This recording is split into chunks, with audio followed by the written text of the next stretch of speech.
നിങ്ങൾ അറിഞ്ഞോ, ഒറ്റപ്പാലത്ത് ഇങ്ങനെ ലൈവ് ആയിട്ട് നിൽക്കാൻ ലൈവ് 7 സൂപ്പർ മാർക്കറ്റ് നിങ്ങൾക്കായി ഓപ്പൺ ആയിരിക്കുന്നു. വാണിയംകുളത്തെ ബി.ജെ.പി. പ്രവർത്തകർ വലിയ ആവേശത്തിലാണ്. ഇക്കുറി LDF കോട്ട തകർത്ത താമര ചിഹ്നത്തിൽ ബി.ജെ.പി. സ്ഥാനാർത്ഥികൾ വിജയിക്കുകയും വാണിയംകുളം പഞ്ചായത്ത് ഭരണം പിടിച്ചെടുക്കുമെന്നുമാണ് ഇവരുടെ വിശ്വാസം. നിലവിൽ പ്രതിപക്ഷ സ്ഥാനത്ത് നിൽക്കുന്ന ബി.ജെ.പിക്ക് 5 വാർഡുകളാണുള്ളത്. കഴിഞ്ഞ തവണ 6 വാർഡുകൾ നിസാര വോട്ടുകൾക്കാണ് നഷ്ടമായതെന്നും ഇക്കുറി അവ പിടിച്ചെടുക്കുമെന്നും ബി.ജെ.പി. വാണിയംകുളം മേഖലാ സെക്രട്ടറി A.P. പ്രസാദ് പറഞ്ഞു. ഞങ്ങൾക്ക് കഴിഞ്ഞ 2020 നഷ്ടപ്പെട്ടത് 6 വാർഡുകൾ 50-ൽ താഴെ വോട്ടുകൾക്കാണ് ഞങ്ങൾക്ക് ഈ 6 വാർഡുകൾ നഷ്ടപ്പെട്ടത്. 2020 തന്നെ വാണിയംകുളം പഞ്ചായത്ത് ബി.ജെ.പി. ഭരിക്കാൻ സാഹചര്യമുണ്ടായിരുന്നു. നിർഭാഗ്യവശാൽ 6 വാർഡുകൾ നിസ്സാര വോട്ടുകൾക്ക് നഷ്ടപ്പെട്ടു. ഇത്തവണ കൃത്യമായ പ്ലാനിങ്ങിലൂടെ കഴിഞ്ഞ ഒരു വർഷത്തിലധികമായി വാർഡ് തലത്തിലുള്ള പ്രവർത്തനങ്ങൾ വളരെ കണിശമായി നടക്കുന്നു.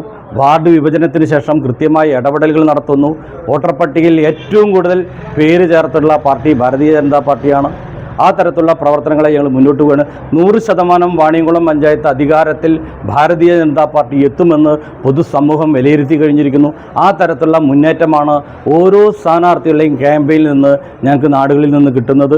ഓരോ വീടുകളിൽ കയറി ചെല്ലുന്ന സമയത്ത് നമുക്ക് കിട്ടുന്ന സ്വീകാര്യത നമുക്ക് കൃത്യമായി മനസ്സിലാക്കാൻ സാധിക്കും. CPM-ന്റെ കോട്ടക്കൊത്തളങ്ങൾ തകർത്തുകൊണ്ട് താമര ചിഹ്നത്തിൽ വോട്ട് നേടി ഭാരതീയ ജനതാ പാർട്ടിയുടെ സ്ഥാനാർത്ഥികൾ വാണിയംകുളം പഞ്ചായത്തിൽ വിജയിച്ചു വരുന്ന ഒരു കാഴ്ചയാണ് വരും ദിവസങ്ങളിൽ കാണാൻ പോകുന്നത്.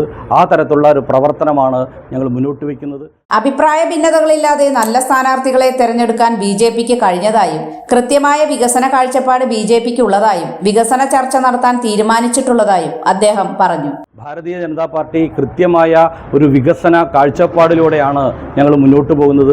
അതിനുവേണ്ടി വാണിയംകുളത്തെ മുഴുവൻ പൗരപ്രമുഖന്മാരെയും കക്ഷി രാഷ്ട്രീയത്തിനതീതമായി കച്ചവടക്കാർ, ഓട്ടോറിക്ഷ തൊഴിലാളികൾ, വ്യാപാരികൾ, പ്രമുഖർ, കർഷകർ എന്നിങ്ങനെ നാനാ തുറയിൽപ്പെട്ട മുഴുവൻ ആളുകളെയും വിളിച്ച് ഒരു വികസന സെമിനാർ സംഘടിപ്പിക്കുകയും അവരുടെ വികസന ചർച്ചകൾ പങ്കെടുത്തുകൊണ്ട് അവരുടെ അഭിപ്രായങ്ങളെ കോർത്തിണക്കിക്കൊണ്ട് വലിയ ഒരു വികസന രേഖയ്ക്കാണ് ബി.ജെ.പി. വരും ദിവസം തുടക്കം കുറിക്കാൻ പോകുന്നത്. കേന്ദ്ര സർക്കാരിൻ്റെ മുഴുവൻ സ്കീമുകളും വാണിയംകുളത്തിൽ എത്തിച്ചുകൊണ്ട് അമൃത് പദ്ധതിയെ പോലെയുള്ള പദ്ധതികൾക്ക് വാണിയംകുളത്ത് എത്തിച്ചുകൊണ്ട് മുഴുവൻ ആളുകൾക്ക് ആവാസ് യോജനയിലൂടെ വീട് ലഭ്യമാക്കിക്കൊണ്ട് ഗ്രാമീൺ സടക്ക് യോജനയിൽ ഉപയോഗിച്ചുകൊണ്ട് മുഴുവൻ റോഡുകളും ഗതാഗതയാക്കിക്കൊണ്ട് സുതാര്യമായി ജൽജീവൻ പദ്ധതി കൃത്യമായി വേണ്ട രീതിയിൽ ഇടപെട്ടുകൊണ്ട് നടപ്പിലാക്കിക്കൊണ്ട് വലിയ വികസനത്തിനാണ് വാണിയംകുളത്തിന് ഭാരതീയ ജനതാ പാർട്ടി നേതൃത്വം കൊടുക്കുന്നത്. പഞ്ചായത്തിൽ മുഴുവൻ കേന്ദ്ര സർക്കാർ പദ്ധതികളും ആവിഷ്കരിച്ചുകൊണ്ടുള്ള വികസന പ്രവർത്തനങ്ങൾ പഞ്ചായത്തിൽ നടത്തുമെന്നും അതിനുള്ള അവസരം ജനങ്ങൾ നൽകുമെന്നും എല്ലാ വാർഡുകളിലും ബി.ജെ.പി. വിജയിക്കുമെന്നും A.P. പ്രസാദ് പറഞ്ഞു. മുഴുവൻ ജനങ്ങളും ഞങ്ങൾക്ക് അതിനുള്ള പിന്തുണ നൽകി കഴിഞ്ഞു എന്നാണ് നമുക്ക് മനസ്സിലാക്കാൻ സാധിക്കുന്നത്.